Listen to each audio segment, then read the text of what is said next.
Magandang araw mga bata! Maaari ba kayong magsitayo para sa ating panalangin ngayong araw na ito? Sino ang gustong magboluntaryong magnalangin ngayong araw na ito? Sige, Amy. Maraming salamat, Amy. Maaari na kayong umupo. Pakitignan ng katabi kung sino ang lumiban ngayong araw na ito. Magaling at walang lumiban ngayong araw na ito. Kaya bigyan ng mga sarili ng masigabong palakpakan. Mga bata, kayo ay paaalahanan ko sa ating mga patakaran dito sa loob ng ating silid-aralan. Meron tayong 4 na mga patakaran na kailangan nating sundin sa loob ng klase. Una ay bawal makipag-usap sa katabi o may nagsasalita sa harapan.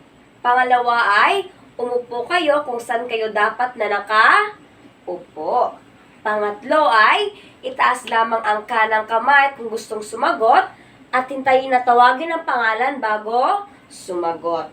At ang panghuli ay lumahok sa lahat ng aktibidad dito sa loob ng klase. Naiintindihan ba ito lahat sa inyo mga bata? Kung gayon ay mabuti. Kahapon ay may ibinigay akong takdang aralin sa inyo. Maaari nyo ba itong ilabas at ipasa sa harapan dahil ako ang mag-check ng inyong mga papel mamaya. 1, 2, 3, 4, 5. Maraming salamat. Kahapon, ano ang ating itinalakay? Kung may natutunan ba kayo kahapon? Ano ang ating itinalakay? Sige, Georgia. Magaling, Georgia. Sabi ni Georgia, ang itinalakay natin kahapon ay patungkol sa kalamidad. Kung may naintindihan ba kayo kahapon, ay ano ang ating mga kalamidad na natatamuan natin dito sa ating bansa? Sige, Amy. Magaling, Amy. So, sabi ni Amy, ang mga kalamidad na natatamuan natin dito sa ating bansa ay ang lindol, ang paglindol, pagbaha, no? Marami pa tayong mga kalamidad na natatamo dito sa ating bansa. Palakpakan natin si Amy at si Georgia dahil tama ang kanilang mga sagot. Bigyan natin sila ng 5 palakpak. 1, 2, 3, go! 1, 2, 3, 4, 5. Very good. Bago ko sisimulan ang aking pagtatalakay o bago ko sisimulan ang ating araw ay gusto kong tignan nyo ang video na aking inihanda, no? Ang video na ito ay magsisilbing gabay para sa araw na ito.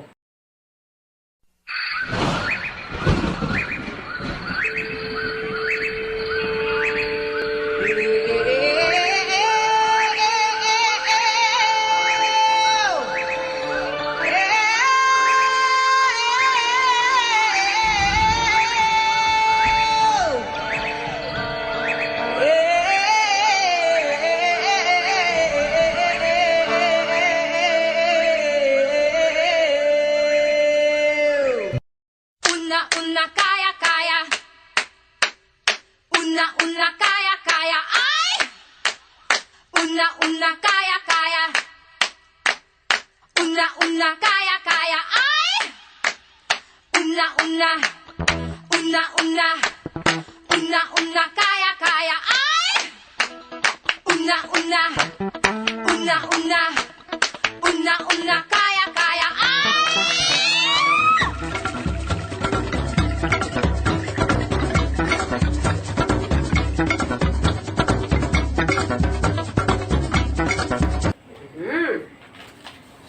Kung nakinig at nag-obserba kayo sa video, sa palagay ninyo, ang video ay patungkol sa itaas ang kamay.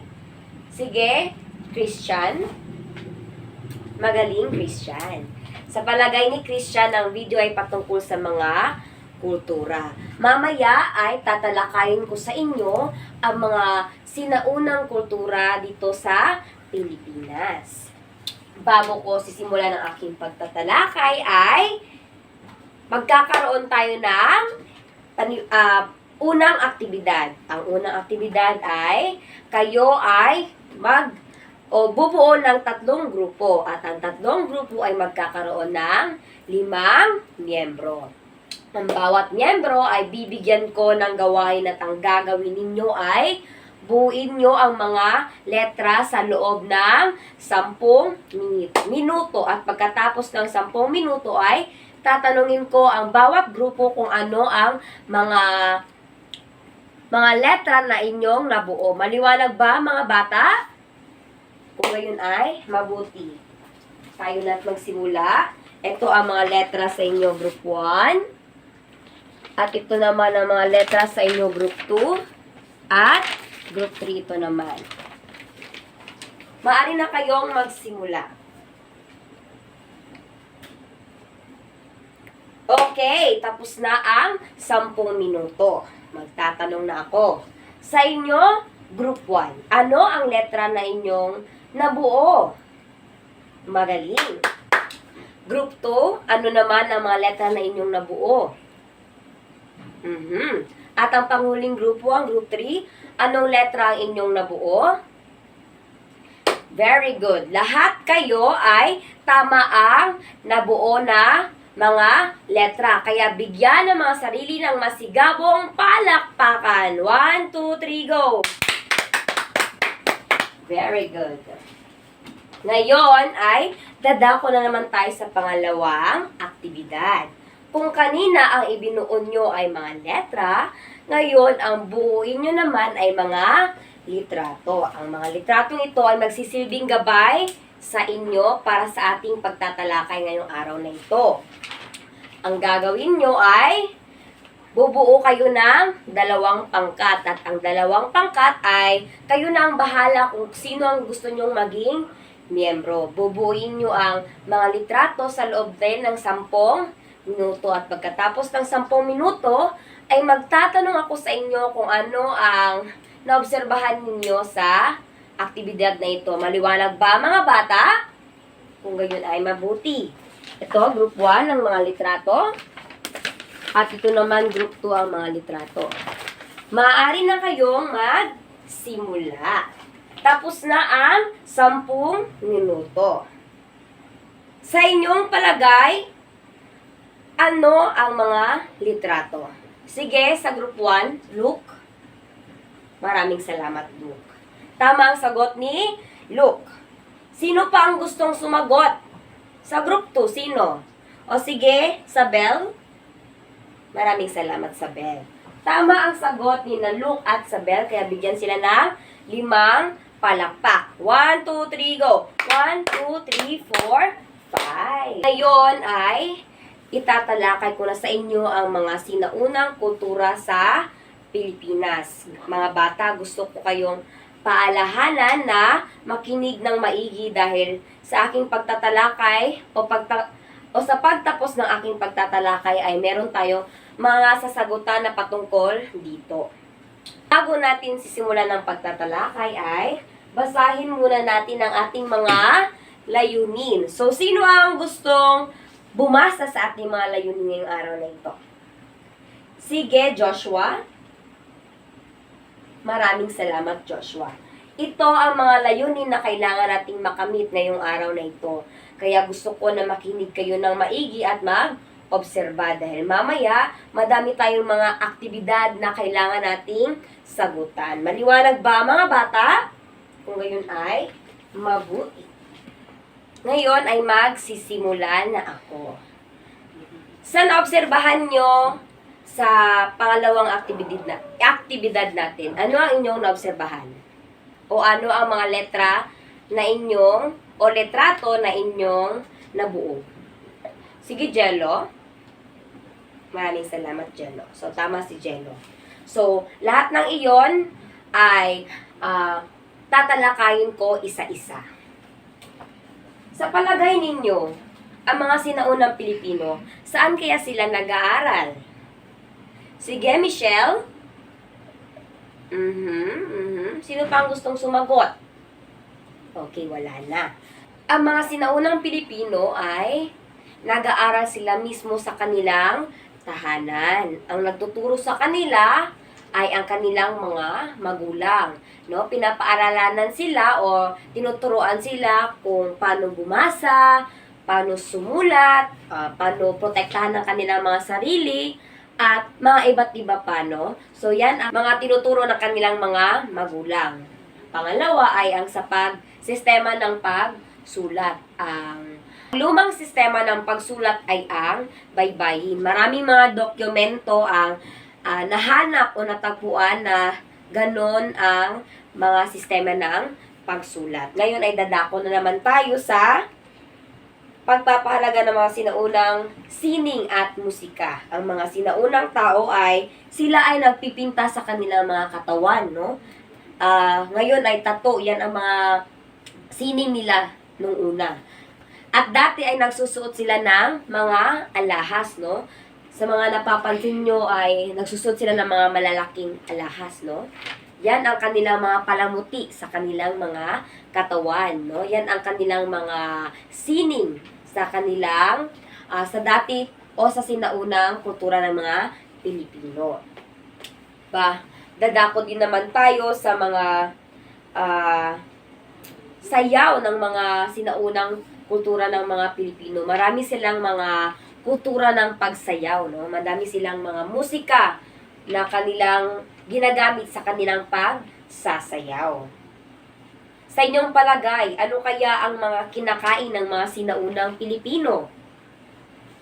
Sige, John? Maraming salamat, John. So, sabi ni John, ang mga kinakain ng sinaunang Pilipino ay ang mga kanin. Tama si John. Ang mga sinaunang Pilipino ay kumakain din ng kanin. Kumakain din sila ng mga prutas, mga gulay, mga iba't ibang karne, no? Pareha sila sa atin ngayon sa kasalukuyan na kumakain din ng ganon.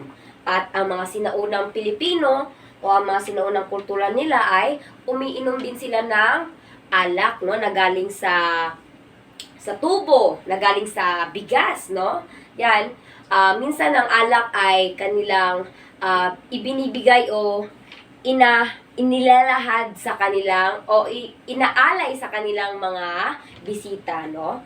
At ang mga sinaunang Pilipino din ay nililibang nila ang kanilang mga sarili sa pamamagitan ng mga laro, no? Ilan sa mga laro nila ay ang luksong tinik, no? Alam niyo yan mga bata kung ano yung luksong tinik.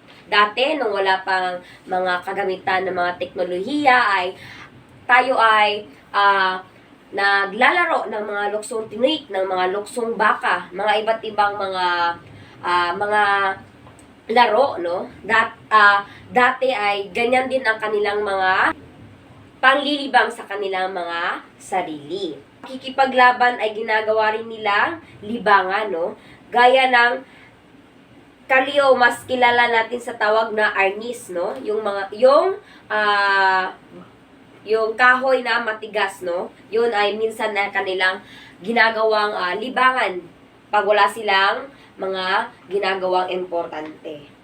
Ito ang mga sinaunang kultura ng mga Pilipino na hanggang ngayon ay ginagawa o tinatangkilik pa rin natin. Ngayon, alam nyo na ang iba't ibang mga sinaunang kultura ng mga Pilipino. May mga katanungan pa ba kayo, mga bata? Wala na? Sigurado na ba kayo? Sigurado na kayo? Kung gayon ay mabuti. Tayo na at dadako tayo sa ating pangatlong aktibidad. At dito masusubok kung talagang may natutunan kayo. Ako ay mabibigay sa inyo ng mga palasagutan sa bawat isa, no? At dito ay sasagutan ninyo. At babasahin ko ang direksyon. Isulat nyo sa kwaderno ang inyong mga pangalan at petsa. Ngayon, basahin at unawain ng mabuti ang direksyon upang makaiwas sa maling kasagutan. Pagkatapos ay bibigyan ko kayo ng 10 minuto upang sagutin at pagkatapos ay ipasa ninyo ito sa akin dahil ako ang mag-check ng inyong mga papel. Maliwanag ba mga bata? Kung ngayon ay mabuti. Ito ipasa sa likod. Maraming salamat. Ipasa sa likod. Maraming salamat. Pakipasa sa likod. Maraming salamat. Pwede na kayong magsimula. Tapos na ang 10 minuto. Maaari nyo na bang ipasa sa harapan? 1, 2, 3, 4, 5. Maraming salamat mga bata. Ngayon ay magtatanong ako sa inyo mga bata kung talagang may natutunan kayo sa aking leksyon kanina. Ang tanong ko sa inyo ay, bakit mahalaga ang kultura ng mga sinaunang Pilipino? Sige, Trisha. Maraming salamat, Trisha. Sino pa ang gustong sumagot? Yes, Lily. Maraming salamat, Lily. Tama ang sagot ni na Trisha at Lily. Kaya bigyan sila ng 5 palakpak. 1, 2, 3, go. 1, 2, 3, 4, 5. No? Mahalaga ang sinaunang kultura ng mga Pilipino dahil ito ang paraan ng pamumuhay ng mga tao na nagpapakita ng kaugalian, tradisyon, mga sining, sistema ng edukasyon, musika at ang pamahalaan. No? Yan ang rason kung bakit mahalaga ang mga sinaunang kultura ng mga Pilipino. Sa napapansin nyo ngayon, madami pa din tayong nakukuha o na-adapt ng mga sinaunang kultura ng mga Pilipino. No? Ginagawa pa rin natin ngayon sa kasalukuyan. No? Nirerespeto at pinapahalagahan natin ang mga sinaunang kultura ng mga Pilipino. Naiintindihan ba mga bata? Kung gayon ay mabuti. Ngayon ay dadako na naman tayo sa isang aktibidad, no?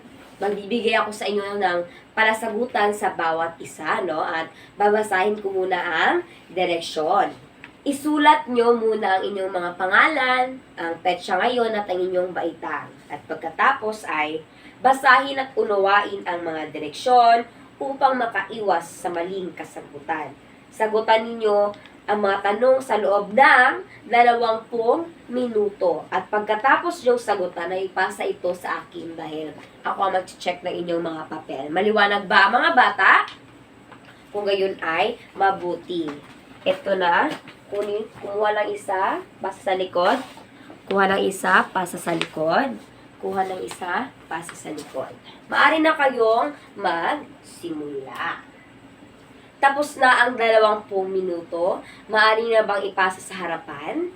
1, 2, 3, 4, 5. Maraming salamat. Bago ko tatapusin ang araw na ito, ay magbibigay na naman ako sa inyo ng takdang aralin. Gagawin nyo ito sa inyong bahay. Maliwanag ba mga bata?